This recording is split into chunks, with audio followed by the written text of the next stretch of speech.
Assalamu alaikum. Welcome to new lecture. And in this lecture we will prove one theorem. ठीक है, और उसके statement को सबसे पहले हम यहाँ पे प्रॉपर लिख लेते हैं। और स्टेटमेंट ये है, prove that if two angles of a triangle are unequal,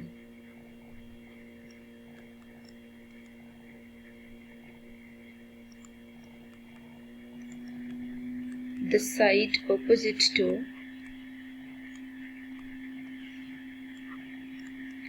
greater angle is longer than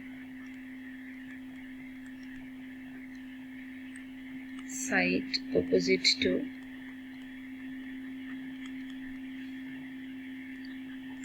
smaller angle।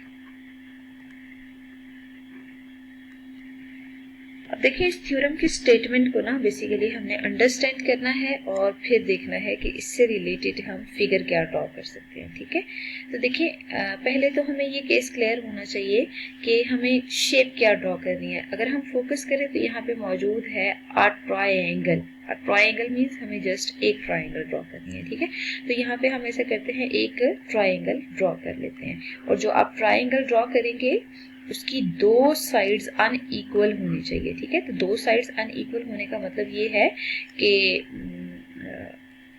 Obviously जो साइड अनइक्वल होंगी उनके ऑपोजिट एंगल्स भी अनइक्वल होंगे।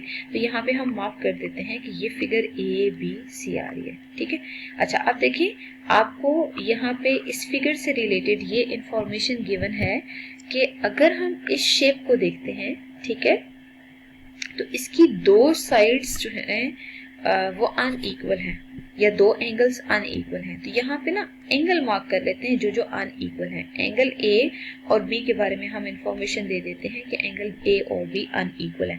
अगर अनइक्वल है तो इसका मतलब ये है कि उनमें कुछ इस तरह का रिलेशन आ रहा है कि एक एंगल बड़ा है एक एंगल छोटा है। तो यहाँ पे measurement angle A is greater than measurement angle B लिख लेते हैं for triangle A B C. ठीक है, अब देखें कि हमें टू प्रूव में क्या लिखना चाहिए। प्रूव हमने ये करना है कि जो एंगल बड़ा है उसकी ऑपोजिट साइड भी बड़ी होगी। ठीक है, तो ए के ऑपोजिट साइड कौन सी आ रही है, बी सी।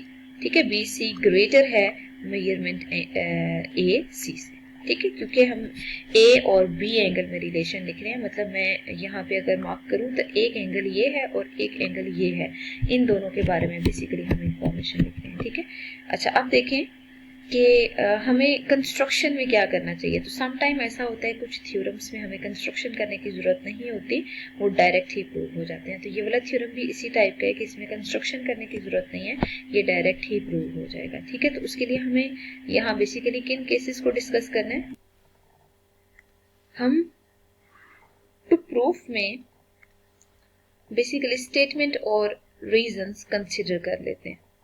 ठीक है, और उन स्टेटमेंट और रीजंस में देखते हैं कि हम बेसिकली थ्योरम को किस टेक्निक से प्रूव करेंगे।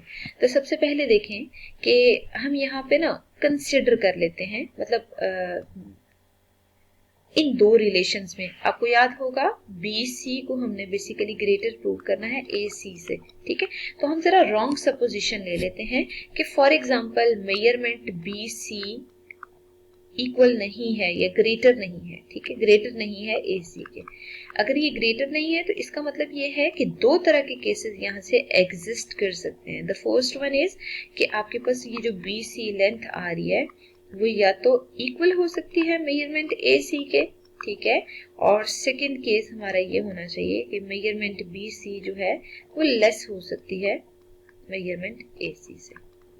ठीक है, और यहाँ पे भी हम ऐसा करते हैं कि ट्राइकोटमी प्रॉपर्टी यूज कर लेते हैं।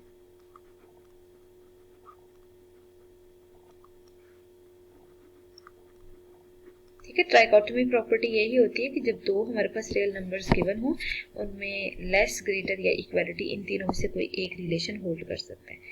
अब देखिए यहाँ पे थ्योरम को प्रूव करने के लिए ना बेसिकली हम इन दोनों रिजल्ट्स को अलग अलग सॉल्व करेंगे, ठीक है। तो ऐसा करते हैं, हम यहाँ पे लिख लेते हैं फ्रॉम 1, ठीक है। अगर हम 1 से रेफरेंस लेना तो BC साइड मेजरमेंट AC के इक्वल है, ठीक है। अगर BC साइड मेजरमेंट AC के इक्वल है ना तो हम बेसिकली ये प्रूव कर चुके हैं कि if two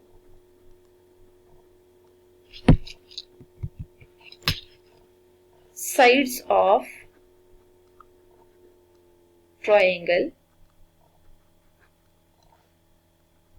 are congruent, then the angles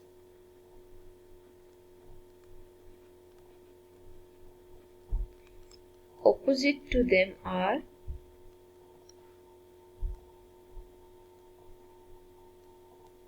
also congruent, ठीक है। तो एक तो केस ये हो गया हमारे लिए कि जो साइड्स कॉन्ग्रेंट होती हैं उनके ऑपोजिट एंगल भी कॉन्ग्रेंट होते हैं।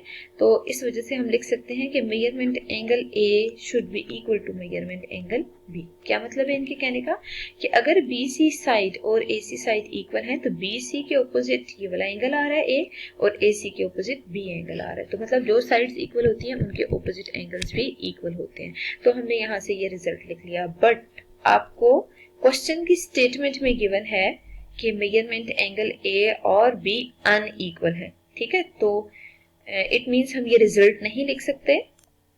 तो देखिए इस रिजल्ट से हम डायरेक्ट ये लिख सकते हैं कि अगर फॉर एग्जांपल हम कंसिडर करते हैं ना तो मेजरमेंट एंगल A और मेजरमेंट एंगल B अनइक्वल है क्योंकि क्वेश्चन में गिवन है, ठीक है। तो यहाँ पे हम डायरेक्ट रेफरेंस दे देते हैं विच इज नॉट पॉसिबल, ठीक है। तो यहाँ पे हम ऐसा करते हैं, लिख देते हैं विच इज नॉट पॉसिबल और साथ रीजन भी लिख देते हैं कि क्यों पॉसिबल नहीं है, ठीक है। क्योंकि